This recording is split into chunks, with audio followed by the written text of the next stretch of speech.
Missed an episode of your favorite podcast? Choose from over a decade of content in our archives, not just the latest episode. All free at GCNlive.com.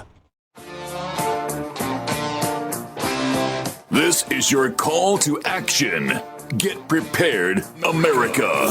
Economy, survival, energy, disasters.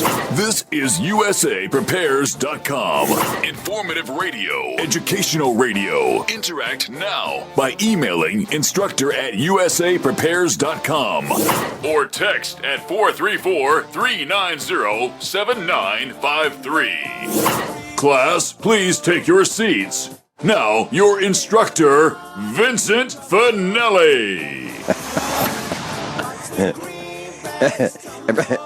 Everyone all set? Cocked? Locked? Here we go. You dial set correctly to USAPrepares.com. And if you'd like to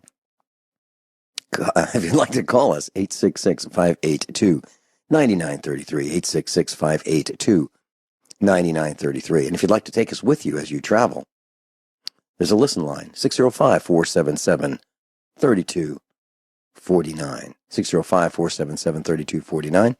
There's a link to your instructors on the website, usaprepares.com, usaprepares.com. You can click on the instructors tab, and you can find your instructors. Captain John Ragan's with us. John is engineering the broadcast and at GCN. Welcome, Captain John Ragan. Hey, John. Where were you all weekend?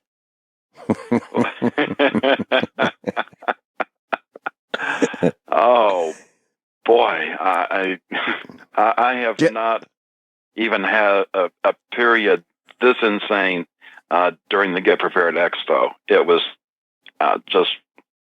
but between the travel and the conference itself,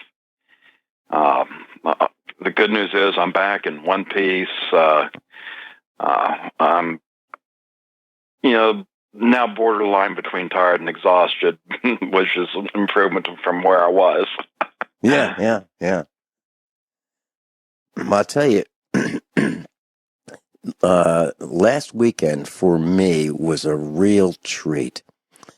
And I've never seen as much excitement and fun at a convention since the Get Prepared Expos. It was really, really wonderful. Is that kind of what you felt as well? The renewed sense that people are concerned, they are preparing, they're understanding more, and they want to understand more about everything. Are you finding that as well? Well, that's the good thing about a conference like this. It's the people that are awake. They want to do something. They don't necessarily know what to do. Right. And that's the good news part of it. The bad news is there should be tens of thousands of more, just knocking at the door, yearning for this. It's interesting you say that, John. You were at the Hear the Watchman conference. I was at the RK Prepper Shows Expo. We were in different states over the weekend. And I was talking to someone, and the message was, isn't this great? All these people are here. And I said, yes, it is. It is. It's wonderful. The best attendance I've seen at an RK Prepper Show is really, really good. It was getting closer to, some of the best USA Prepares Get Prepared Expos. I mean, it's really good.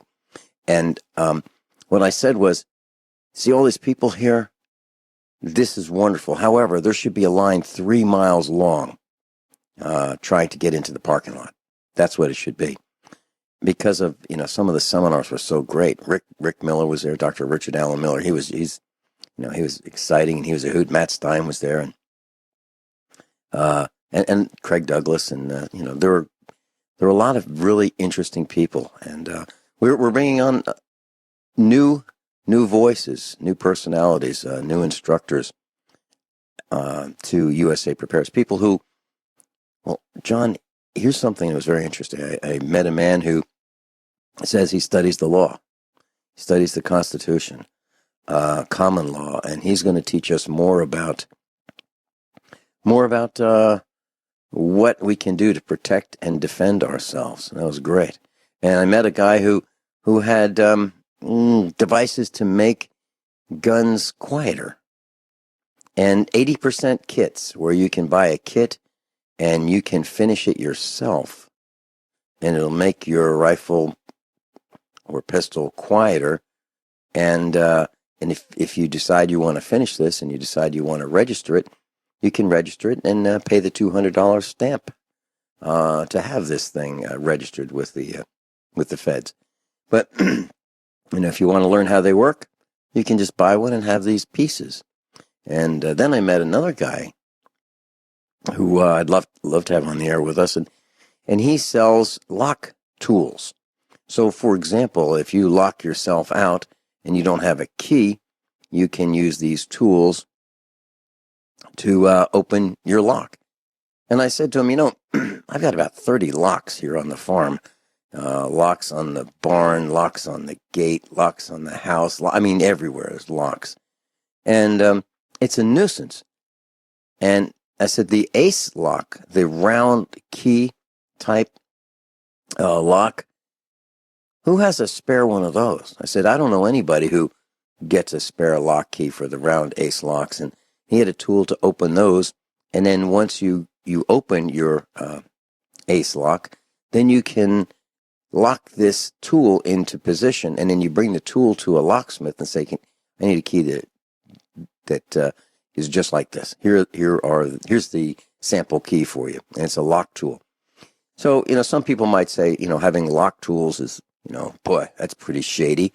Well, I think it's a preparedness item that you may want to have. Now, if a person intends to use those to break into something or steal property, that I don't have a problem with that.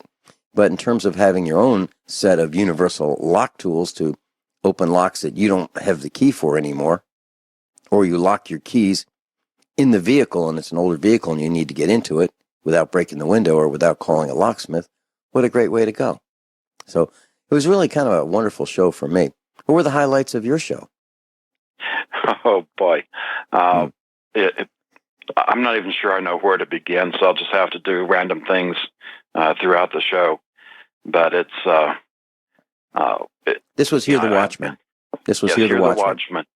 And, I'd gone through the speaker list on the air, including people like L.A. Marzulli, Russ Dizdar, Pastor Paul Begley, have Michael Boldea, whose grandfather, Dmitri Dudeman, just went through so much, including being electrocuted a few times in serving Christ.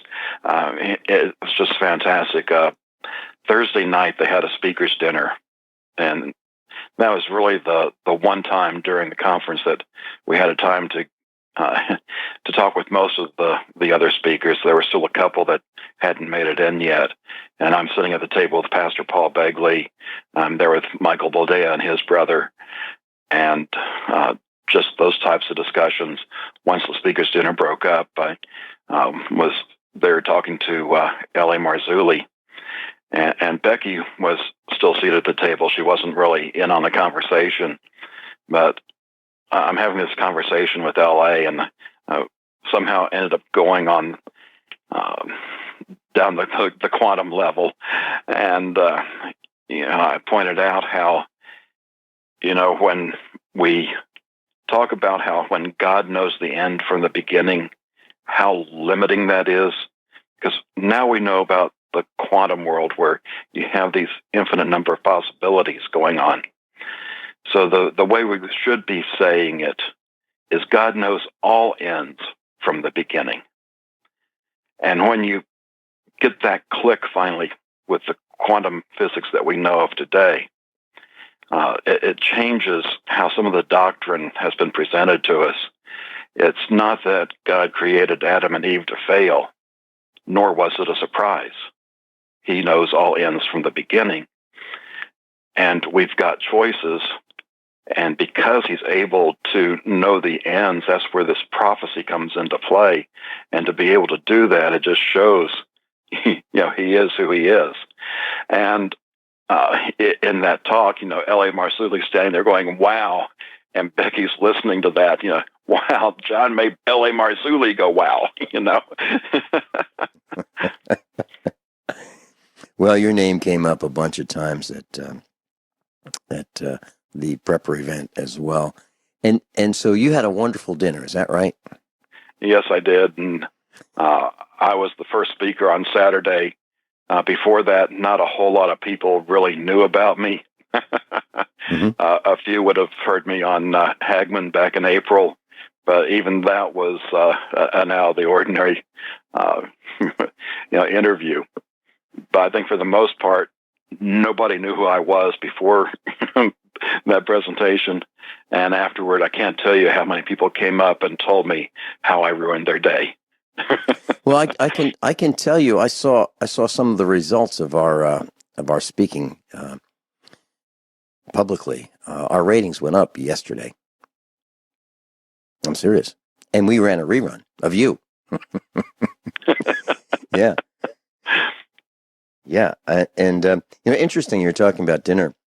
So, a bunch of us went to a restaurant. There might have been, I don't know, around 20 of us, and went to a small Chinese restaurant. And we just sat down and randomly sat down, and the man who sat down across from me was Dr. Joel Wallach, and he got up, and it was a buffet, and a Chinese buffet, and I said to the guys around me as he left, I said, I'm on a really short leash tonight because he watched everything I ate. He was very critical, and so there was plenty of shrimp there, but I don't like shrimp. I think they're like the cockroaches, and so I don't eat shrimp. And I ate sweet and sour chicken, but without the red, sugary, dyed sauce. And I peeled off all of the batter, so I just had the chicken, and I had some green beans. But he was watching me, and then in one of my seminars, out in the back there was Joel Wallach, Dr. Joel Wallach of longevity. So I felt honored and flattered that he sat throughout the entire presentation, and he took notes. And there were signs. There were signs at on every door when you came in. These bright orange signs at face level, and they talked about no CCW, in the expo. So I asked, how many of you have a knife? Hands went up, and I said, on you. So hands went down. How many of you are armed? My hand was up. One of our other instructors' hand was up. But that was it. I said, well, there's a sign. We'll be right back. Captain John Ragan's with us. So, John, where would you like to begin today's lesson? Well, unlike I think every other time I've been on, there are no resources for today.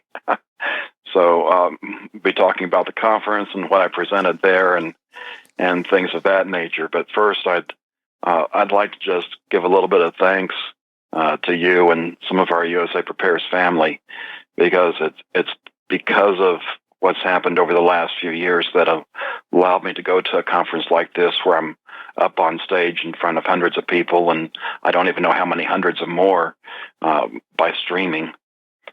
And that started about 4.5 years ago when you brought me on to USA Prepares to talk about the financial state of the union.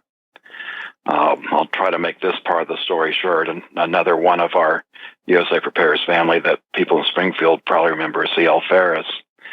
She came down to the Hear the Watchman conference in March. She talked with the organizers ahead of time, and they let her attend the conference in exchange for working, and she ended up becoming friends with the organizers. And because of that, and she was working on behind the scenes for this next conference with them. And when one of the speakers had to drop out and they didn't know who they were going to get, she was the one that recommended that they have me on. So not knowing me at all, they took her word and put me on that stage with these people that have been known for years on bigger shows. And I'm appreciative for that. And again, another member of the USA Prepares family, Doug Hagman, after the March Hear the Watchman conference, have me on his program for a full 3 hours. So I'm so appreciative of all these USA Prepares family members for helping me get this message out. And because it's not about me, I'm here trying to save people's lives. And it's not easy getting this message out. It's not a short message. It's like I say, it's so easy to tell the lies in 30-second sound bites. To tell people the truth and refute the lies takes a whole lot longer. And you can't just, do that from sitting in front of a computer. And I thank you for using some of your platform to help me get that message out. John, you're certainly welcome. And of course, thanks go out to you for all of your hard work. And here's something that I've noticed. Here's an exclamation point on what you just said. I've noticed over the years that people are drawn to fear. And it bothers me. It bothers me because some people sell fear. Their message is, you're going to die unless you buy my product. And that really, really bothers me. So part of what I do is to correct that misinformation. But it takes a longer time to correct it than it does for that person to say, you're going to die if you don't buy my product. So I'm with you. And our plan here at USA has always been to provide education to teach people how to think, how to do certain things, how to get the tools, how to use the tools. But it's not the message of fear, which is generally, how much money do you have? Okay, buy my product with that, and then you'll be okay. That's not our message. Our message is you really need to learn how to think, how to decipher the truth, how to learn how to apply what you know in terrible situations. So let me give you an example. One of our instructors, and I'll even name him, I saw him over the weekend, Craig Douglas. And Craig Douglas travels. He travels from show to show and travels all over the country. And he teaches in seminars, and he sells radiation detection equipment and long-term food storage products and barter items. And well, he was traveling, and he got stopped, and he was arrested. And his van, which has his inventory in it, was taken from him. All of his paperwork was taken from him. All of his money was taken from him, and he had to live on the street for 4 days. 4 days on the street, with nowhere to go. And he used all that information, all that knowledge that he had, and he survived okay.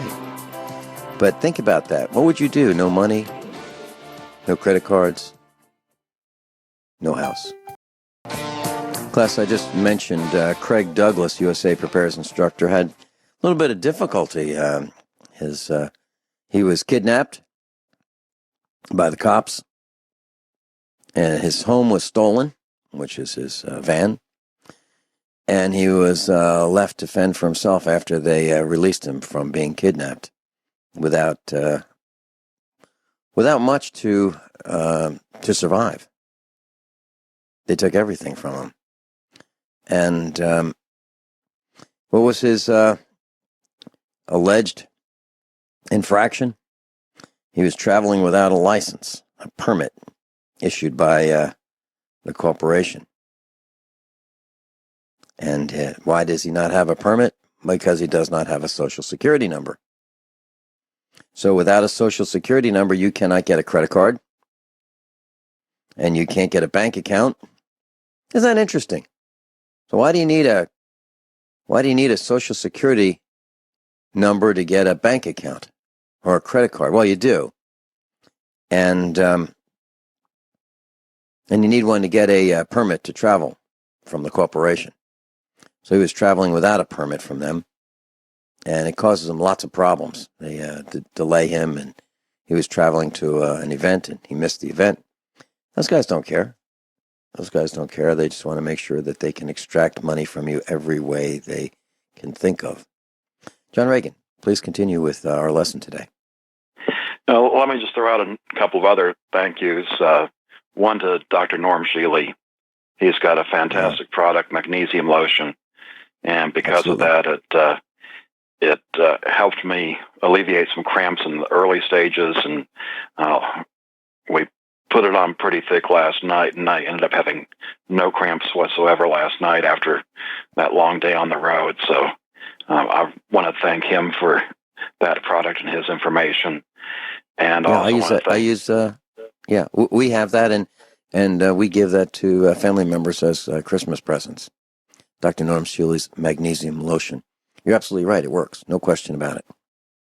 And I also want to thank John Moore, and that one of the meetups there in Springfield, he let me have a energy cleaner to help with the pain I have with my back. And we got back home last night and had the energy cleaner available. And when I got up this morning, so many of the aches I expected to have from being cooped up in that car all day, I did not have. So I just want to thank those two men for what they've done for me. Sure. Well, so many interesting stories about how things went with the conference. I was planning on leaving out of here Wednesday afternoon once Becky got off work, but I took the car in for its scheduled maintenance. It was still about 300 miles early, but getting ready to drive about 1,700 miles would have been a little bit late if I'd waited. And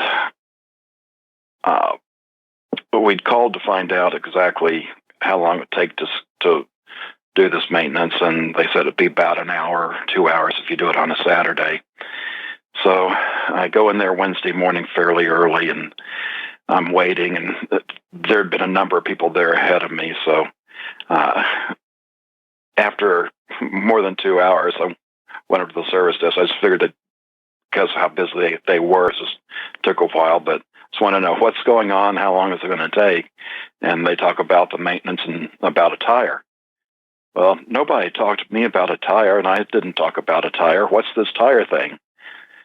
Well, they tracked down my service rep, and he came and talked to me. And when they were doing their inspection of the car, they found this piece of metal that we wouldn't have seen because it was on the inside of the front driver's side tire. And this was covered under the warranty, so it didn't cost me anything. But he went out there and looked at it, and he touched the piece of metal and heard a hiss. So you can imagine, starting a long road trip with that. I probably would have at least had the inconvenience of a flat tire, if not something worse. So while I lost 3 hours that I wasn't expecting Wednesday morning, that was just so wonderful for that to happen. Now, the thing is I still had some work to do in preparing the product that I was selling at the conference. And just due to the nature of it, I have to have that done before we could leave town. There was still more work to be done after that, but that other work could be done, on the road or at the hotel. So I get that done, and it's getting late in the evening at that point. Never made it to bed Wednesday night, and went to the recliner and had a couple of short naps. And we leave out of here 1 o'clock in the morning on Thursday morning, and have a 13-hour drive straight through to Knoxville. Barely made it there in time for the speaker's dinner. We took it a little bit slower and stopped on the road, and because of taking it slower, it was like 19 hours of road trip time on the way back. So that was, when I was younger, that was kind of normal. Lately, that's way beyond what I normally drive. So it's going to take a little bit of recovery. But, thankfully it was uneventful, nice weather. Some people had other difficulties. When we got set up, Anthony Patch had the table next to us, and he spoke on the first day, and he's got a presentation that talks about CERN and quantum computers and how they're reshaping reality. And apparently there's some information in there that somebody somewhere doesn't really want out. And he gave his presentation, and they uploaded it to the cloud, and it just disappeared. I mean, there was not a copy to be had anywhere.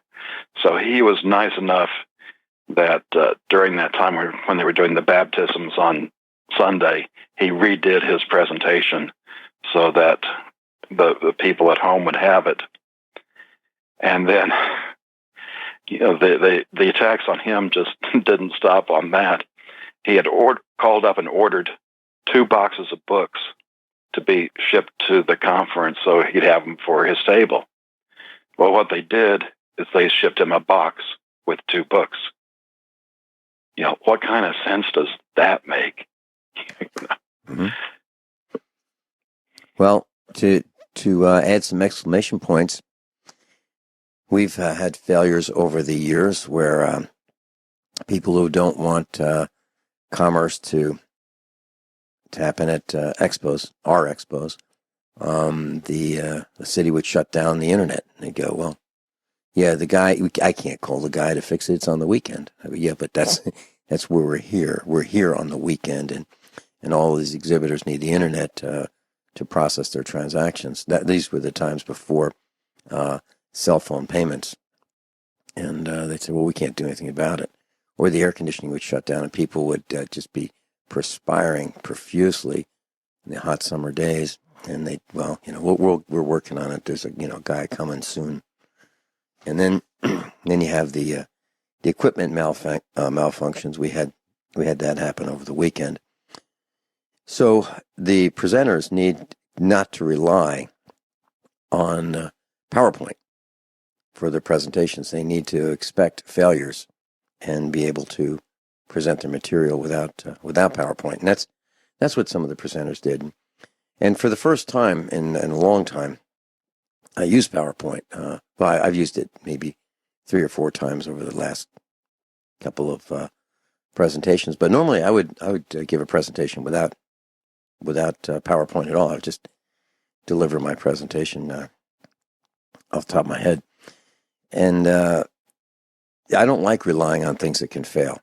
You mentioned your tires. Well, here's a tip for our class. This is a preparedness tip. They make tire plugs, and you can get that at the Chinese factory outlet. But sometimes the hole is a little bigger than that you would plug with a tool to feed a plug through the hole in your tread. Well, they make something called a patch plug, and it's like a combination of a tire patch, which goes on the inside of the tire, and a plug. And I had a huge hole in one of our tractor tires. I bought a used tractor, and the guy who sold it to me had the tube repaired, but didn't do a really good job on the hole, left the hole. Well, I hit a rock or a thorn or something, and it popped a hole right through that weak spot in the tire tread. And that's a very heavy, very expensive tire. And so I just bought some patch plugs, and they were about $20 for about 25 of these things.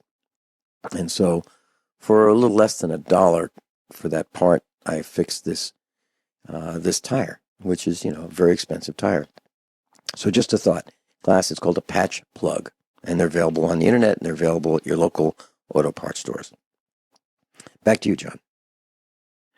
Well, let you know what I did that I think is going to be the future of presenting information is I put together a flash drive, a thumbstick, whatever you want to call the USB drives.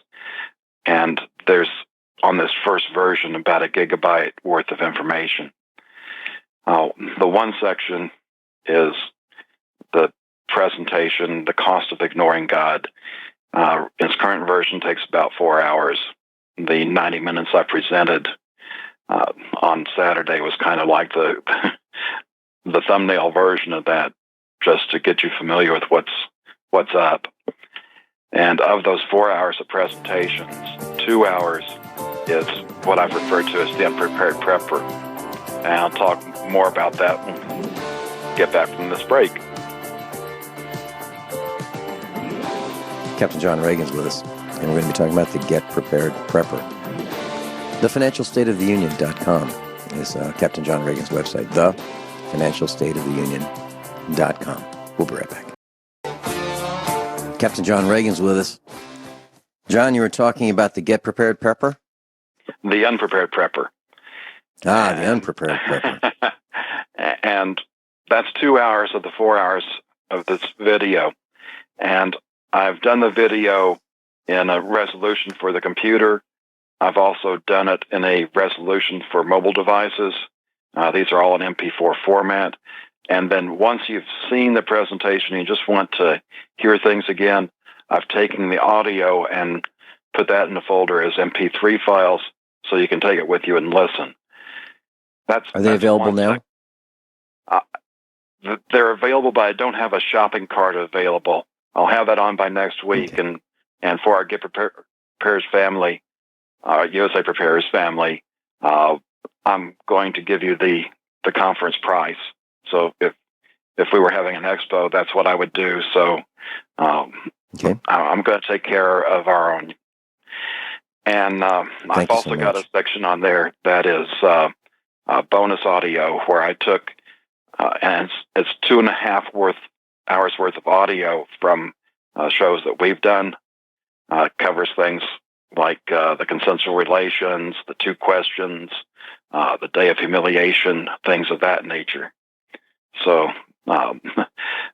that's a nice reference section. And then I've also got a reference section. And this is the first version of this. And I'm seeing this as being a library. And once you're into this library, what I've done is I've put a serial number on there so that if you want to update, and you don't have to just update to the next version, if you need to wait a few versions, that's fine too. I'll give you a discount for upgrading. But it's so difficult getting books out. It's very time consuming doing that writing and editing and everything you have to go through with the publishing process. Doing these presentations actually makes it easier, both on me and I think the audience, because if we could just read things and get it, you wouldn't have to go to school to get a degree. You wouldn't need the instructors to tell you and show you how things work. With these presentations, you have the audio visual. They're a whole lot quicker to put together. And then with the delivery system of the USB stick, those are available basically to everyone. I thought about internet delivery, but there's just so much, and a lot of people don't even have internet. So I'm really looking forward to having this as a resource, from now until, for as long as we've got the world in a normal mode. Mm-hmm. And let's see, trying to see what I can slip in the time we have left. What I want to do when we get back is go through a little bit of what I presented, including what I put together for the unprepared prepper, to give you some of the ideas. And in putting this information together, I realized how much more information there is. We've talked a whole lot about a lot of issues, spy tech and control, health issues. There's other preparedness issues that is just good general knowledge that I don't consider part of the unprepared prepper umbrella. And it is going to take months to go through what we've done the last few years, just putting that information together and the screens and doing the presentations and creating the video out of that. Did we lose John? Okay. All right, well, we just lost John, and he was talking about spying. And, one of the things that I read an article about was that the federal agents are enlisting local police, the scanning police cars to scan license plates at gun shows. What an outrage. I'll talk a little bit more about that when we come back. You would think that the hotels and motels that are right around the venues for gun shows would shut down this abuse of invasion of privacy by having the cops ride around the gun show parking lots or the motel parking lots where gun shows are to figure out who's at the gun show. It's an outrage. Everyone all set? Cocked? Locked? Here we go. Hour number 2 of USA Prepares.com. Captain John Ragan's with us. And John, I was talking about a post. It says license plate readers are now being used at gun shows. This was posted 10/3/2016. OutdoorHub.com. So what's happening is, here's what the article says. Federal agents are now using license plate readers to scan the plates of gun show customers. This is raising lots of questions from gun rights activists about invasion of privacy. Well, so what's happening is the feds are asking, maybe pressuring local cops, local law enforcers to use their vehicles that have these license plate scanners to cruise up and down parking lots where gun shows are being held. Now, here's what typically happens. Many gun shows, the big gun shows, are held at venues owned by the counties or the cities or city-county cooperation, because the rest of us generally can't afford to build a big building like that and have the parking lots that are huge in areas where a lot of people live. So even the Get Prepared Expo was held at an event either owned by the city or the county or the city-county cooperating with each other. But this is absolutely over the top, having these cops with these scanners ride through the parking lots looking for and recording who is there. It's an absolute outrage. And that's just one way. The other way, they can just set up an MC catcher, Stingray, if you will, and that becomes the strongest cell phone signal in the area, and all the cell phones of all of the customers within the gun show, those cell phones naturally register with that portable, high-powered cell system. And within a couple of minutes, they know who everybody is, because each cell phone is attached to a person. So they know. But here's my way of dealing with this.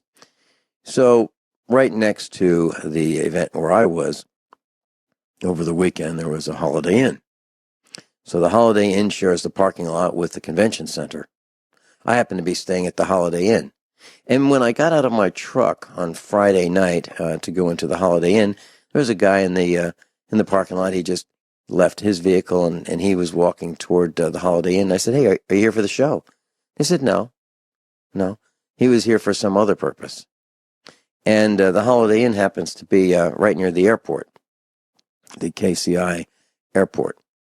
And so here you have some guy that has nothing to do with the gun show or the prepper show or the prepper show / gun show. And if the cops were riding around the parking lot, they'd pick up that license plate of that vehicle that he had. So why is it that Holiday Inn, Comfort Inn, Marriott, Hilton, why are they not screaming that their privacy is being invaded by these cops riding around in the parking lots? Their parking lots, meaning the parking lots of these hotels and motels. So I think it's incumbent upon us if we see these license plate scanner vehicles, and I have seen them, and I've stopped in a Walmart parking lot in Virginia, one of these guys riding around with 2 cameras in the front, 2 cameras on the roof, and 2 cameras in the back with a computer system. I stopped him and asked him how it worked. And I spent several minutes with this guy. Now, had I had a cell phone, I would have said, hey, listen, let me get your picture because I think this is so neat. I think everybody needs to know all about this great technology that you're using to help us and keep us all safe. And I would have posted that picture of that guy on the internet. However, I don't have a cell phone, so I didn't happen to have a camera with me. So what I really need to do is get a camera and keep that in my pocket.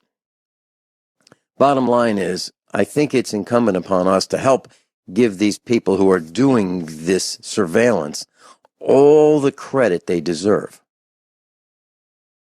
by posting their pictures. And then I think it's important for us to fire the mayors of these cities for breaching the public trust for these surveillance systems. John, do you have any thoughts on this? Well, I've only heard part of that.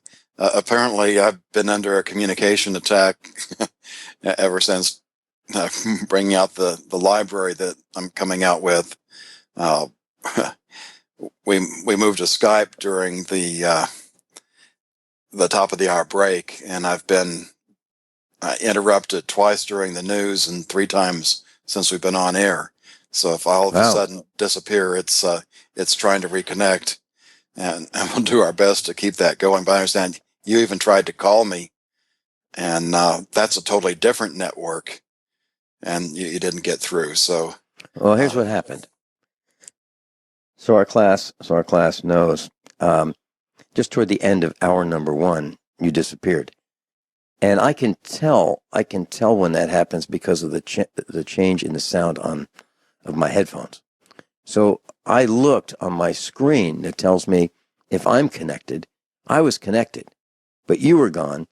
And I mentioned to our engineer, John, that it seemed like you were gone. He said, yes, you're gone. So he had your number, and so he was calling you, and that wasn't working. So I had the microphone hot at my end during the break. This was not going out over the air. And I dialed, and he could hear that I was getting a fast busy.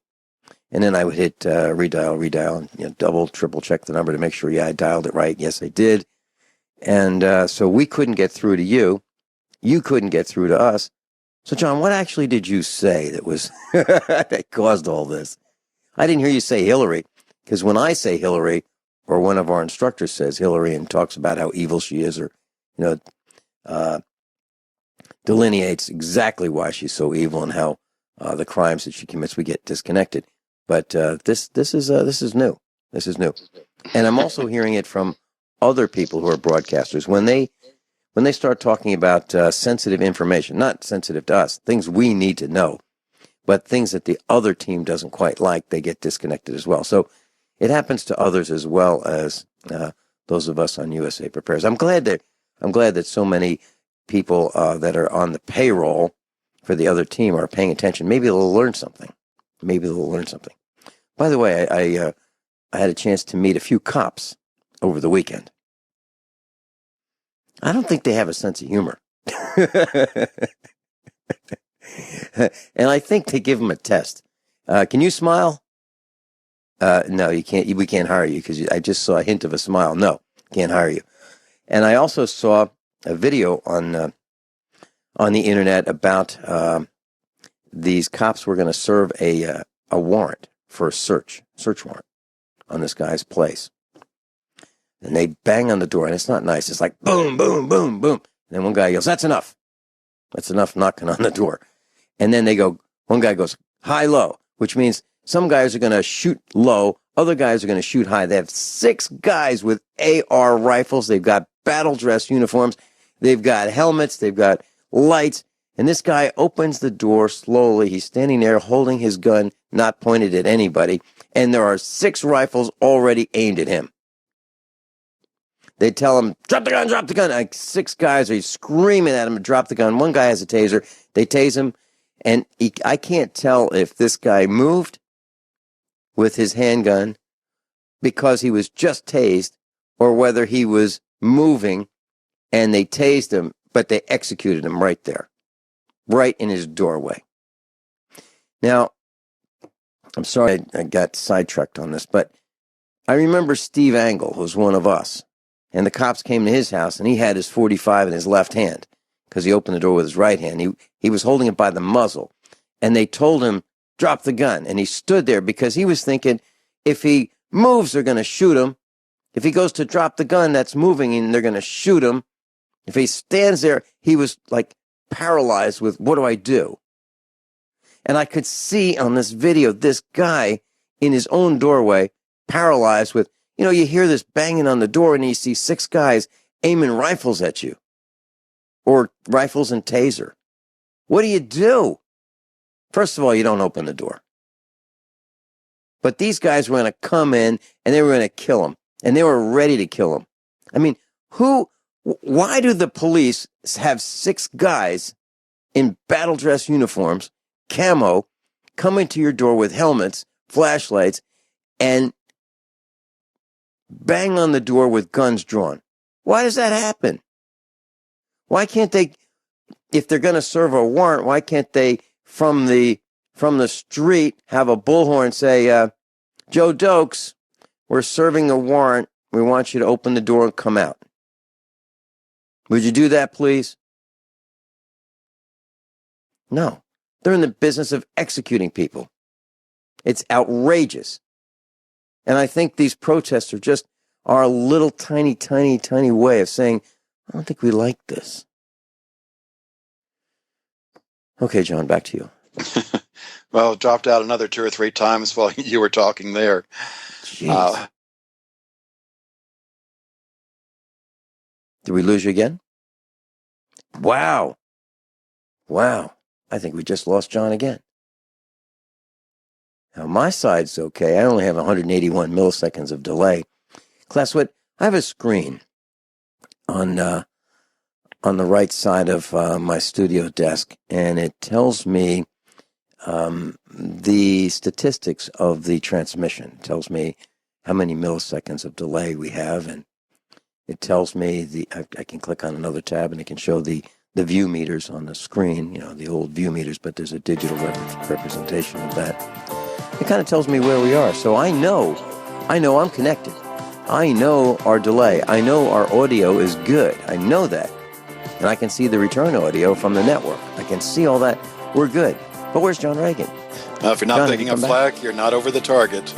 We must be over the target. I'll see you right on the other side of this break. Captain John Ragan's with us.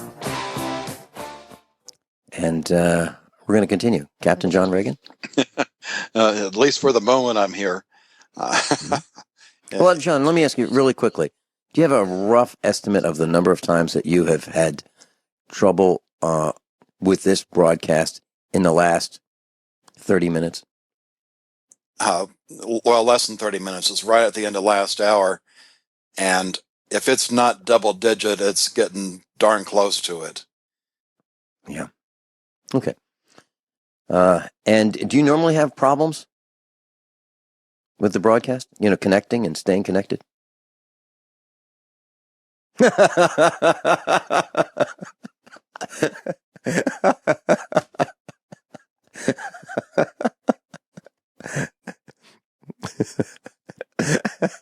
And that time really made it at least double digit.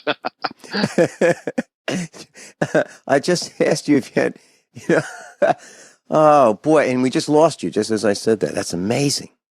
Yeah, I've heard, other guests on other programs, whenever they're on, they have these mysterious communications problems. Apparently, I've joined the club. Yeah, good for you. We're so glad that you're there. Hey, John, just as an aside, Kmart is closing a bunch of stores, 64 stores nationwide. And, those are big stores. Kmart doesn't have little stores that I've ever seen. I mean, they're huge. And they're closing 64 stores. And I looked at the report, and depending on which one you look at, which report, even one that I've driven past in Missouri, in Springfield, slated for closing. Not a good sign, John. Well, the good news is, from what I read, Sears is not going to go bankrupt anytime soon, and Sears is the company that owns Kmart now. And the reason being is Sears has this vast real estate holding network, and so they're going to be burning through that before they go bankrupt. But don't expect them to re-enter the retail stage in any manner that they had in the past. I haven't shopped in Sears in a long time, and that's because they changed their policy from satisfaction guaranteed or your money back to nothing, and because of that, I really have no interest in shopping at Sears. Now I can tell you that some of the Craftsman tools are excellent, and some are just mediocre, but the hand tools are pretty good, at least the ones that I have here at the farm. And I've owned them for a very long time. But I don't have any interest in going to Sears anymore. Why? Why should I go to Sears? They sell the same stuff everybody else sells. They used to sell their own brands. Kenmore used to be a Sears exclusive. Craftsman is a Sears exclusive, but I can buy Craftsman on eBay if I want. So I don't really want to. I don't want to go to a Sears store, and one of the reasons is I don't want to pay sales tax. Which is, by the way, I've asked my seminar group, about how much is sales tax in their neck of the woods. Typically, we're looking at 8%. How'd that happen? 8%. Some places it's even more. It's an outrage. It's an absolute outrage that the corporation that runs the cities needs that much money. Okay, so where are we, John? Well, I think I'm back again. Here in Texas, we're talking about 8.25% in most places. But with Texas, you have to keep in mind you do not have a income tax, and that's why it's known as a high sales tax state. Well, here in Missouri, Springfield, Missouri, it's about 8%. And, to make sure everybody is equal opportunity victim, there's an income tax as well. State income tax and sales tax and personal property tax and license plates. It just doesn't end. You still there? Unbelievable. Unbelievable. So, wow, class. If you don't think they're paying attention, I think they're paying attention, and you're hearing it. You're hearing it live. So, hey, John. Yes. We'll try. Why don't you connect both ways, okay? Why don't you connect both ways? Captain John Ragan's with us, and John, we're going to talk about Hillary. Now, sometimes when we do this, we get disconnected. So I just want our engineer to know that I will reconnect immediately, and I'm watching the connection right now as we discuss Hillary. So please continue, John. Well, for somebody who's in the public light, as long as she has and is, presidential candidate, to sell only not even 3,000 books the first week is staggering. Now, we don't really know the reason for that. It could be that, people are just too darn broke to afford to buy a book. Or it could be that they're tired of buying her lies, literally. Mm-hmm. Could be a combination of that. Certainly, that doesn't bode well for the publisher of the book, who probably put in a nice advance. Of course, the article does say that the profits from the book will go to a charity, of course.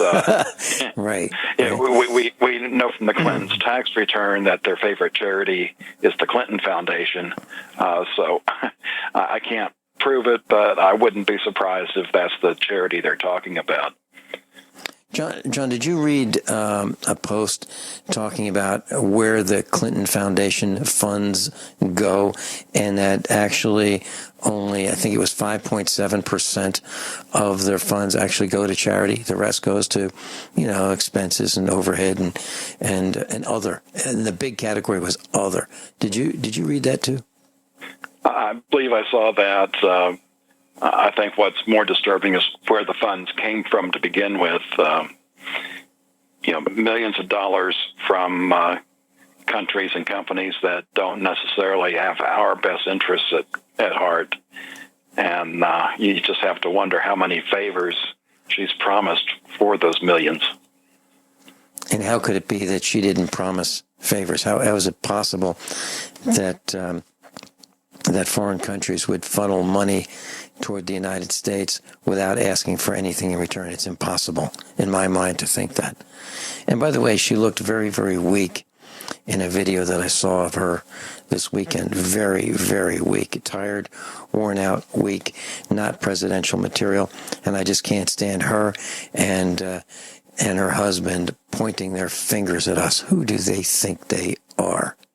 It's an outrage. It's disgusting. I can't stand either one of them. And I'm really looking forward to, and this is all my opinion, that she will have spent all the money that she has, all of it, and does not become president and loses all of her influence. And she just goes off to the sidelines and becomes irrelevant. That would be just wonderful, because she and her husband have done so much to damage the United States of America that it's scandalous. I think that's the least of their worries, because if Trump gets in, just given what she's done with her email server, I think they're facing jail time. Wouldn't that be great? Wouldn't that be? It'd be wonderful for them to be our guests. I really think that would be great. It's about time. And I got a call from Werner Bach over the weekend, and he told me that the International Court in The Hague is now beginning prosecuting people for crimes against humanity. And one of those crimes, obviously, would be the chemical spraying of the skies. And I think it'd be great if those people were brought to justice. And that's one exception for the death penalty. I don't really like the death penalty. However, if someone is committing crimes against the planet and we are absolutely 100% certain that they are guilty, then the death penalty, in my opinion, is appropriate. Absolutely appropriate for killing the trees, the plants, and so forth. And by the way, now we have blue-green algae in California. There are a number of locations that is cropped up, and it is toxic to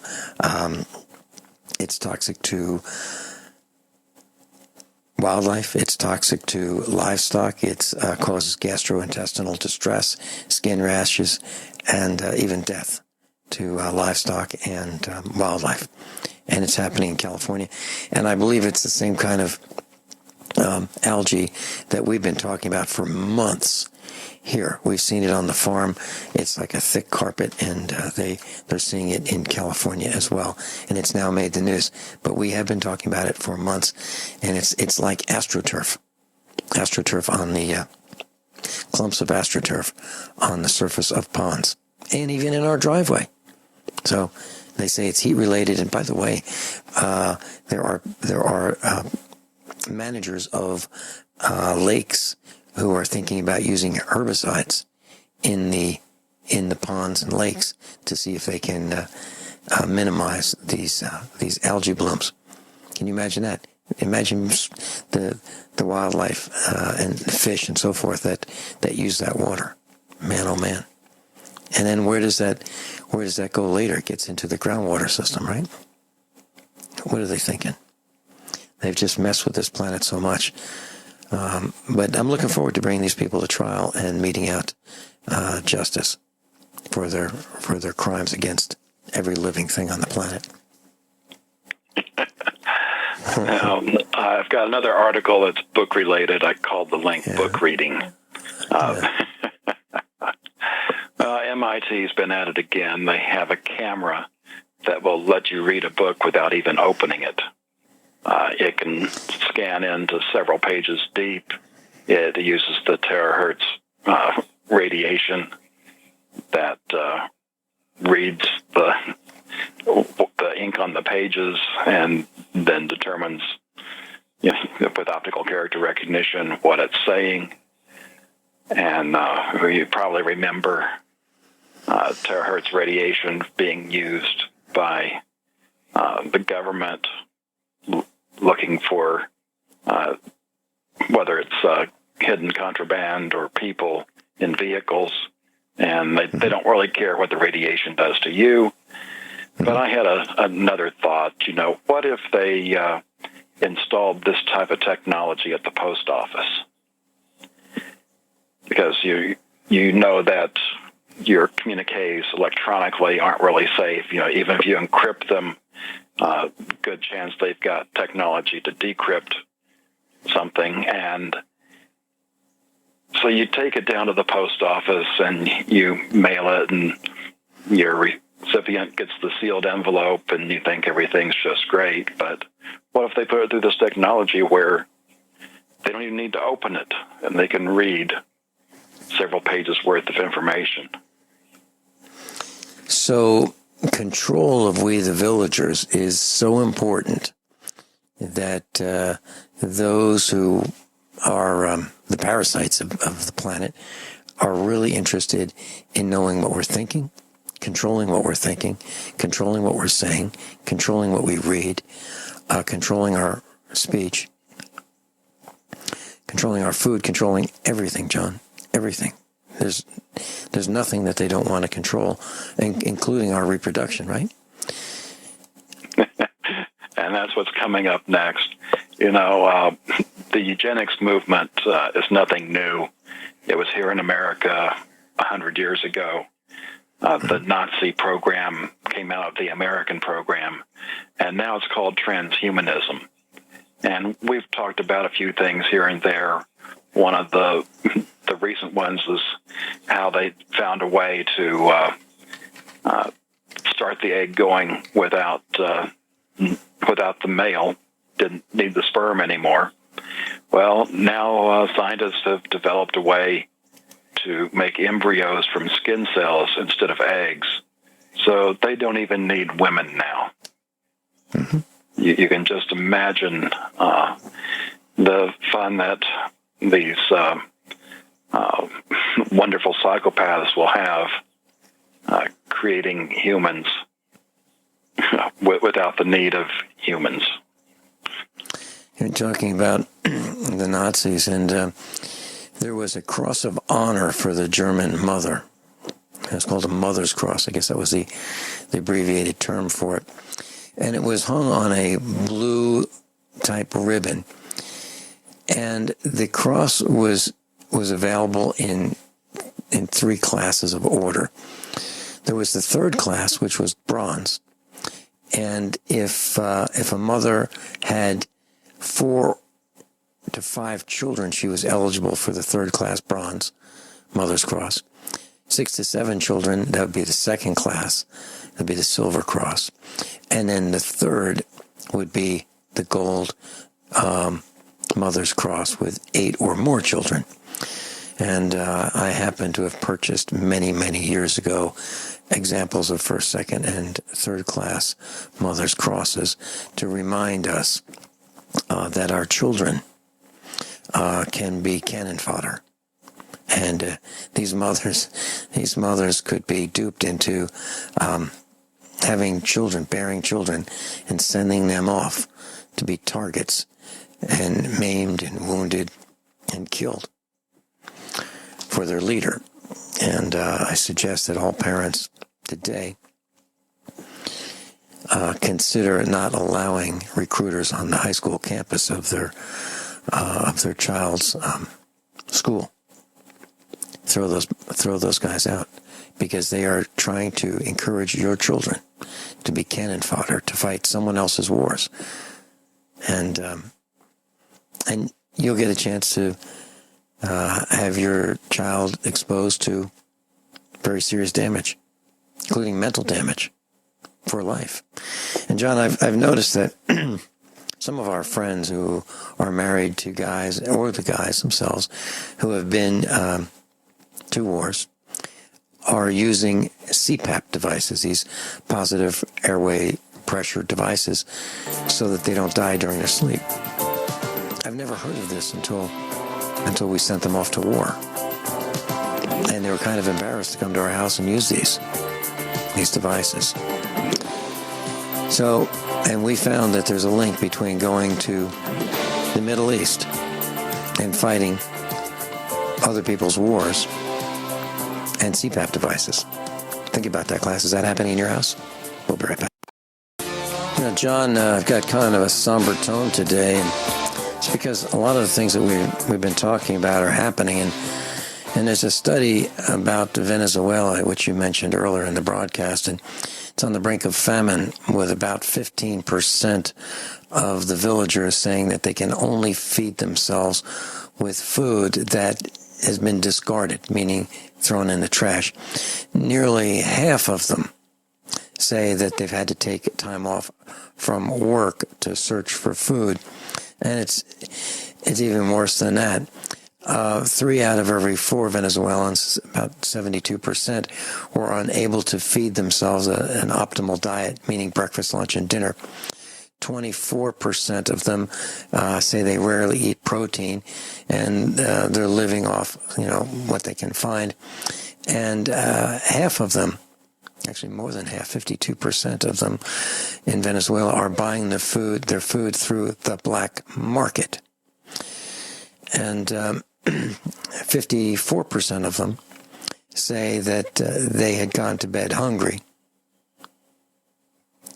Pretty serious, John. And that's happening in Venezuela right this minute. That's an article that I read that was posted yesterday. Breitbart.com. Yeah, meanwhile, here in the United States, those that are wide asleep have the new NFL season. And the last article I have for hour 2, Fair. It's almost time for the State Fair of Texas. And they have some insane food creations for this. And there's a Walmart here in the Dallas area that's going to have a restaurant opened in it where you can enjoy these fair treats year-round. There's everything from cookie fries to bacon margaritas, fried Pop-Tarts. They're very creative on this. I'm sure if there's anything healthy at all in there, it's purely by accident. Well, we waste a lot of food here in the United States. Just go to a restaurant and watch what people leave behind. And, at our house, it bothers me when someone will pour themselves a very, very large glass of cranberry juice and drink maybe a quarter of it and throw the rest away. I mean, those kind of things happen. And that kind of stuff just bothers me. That I was taught that that's a sin. It's a sin to waste food because there are people who would love to have it. So, and especially in Venezuela right now. But I was told it was in China and Africa when I was growing up. That my mom would say there are people that would love to eat what we have. So make sure that you eat all that you take. And that was something that came from World War II. My dad would say that the soldiers in the army were told to take all you want, but eat all you take.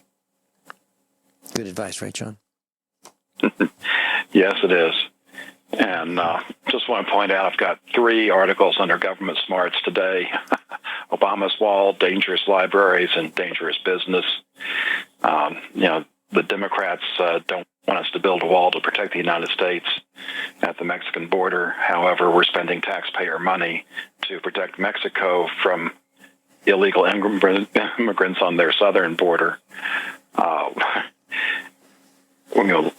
Government libraries are having problems, so there's these free libraries popping up, and governments don't like that. And of course, it's from California. A county orders a girl to get $3,500 in permits and insurance to keep her lemonade stand open. The country has just gone insane.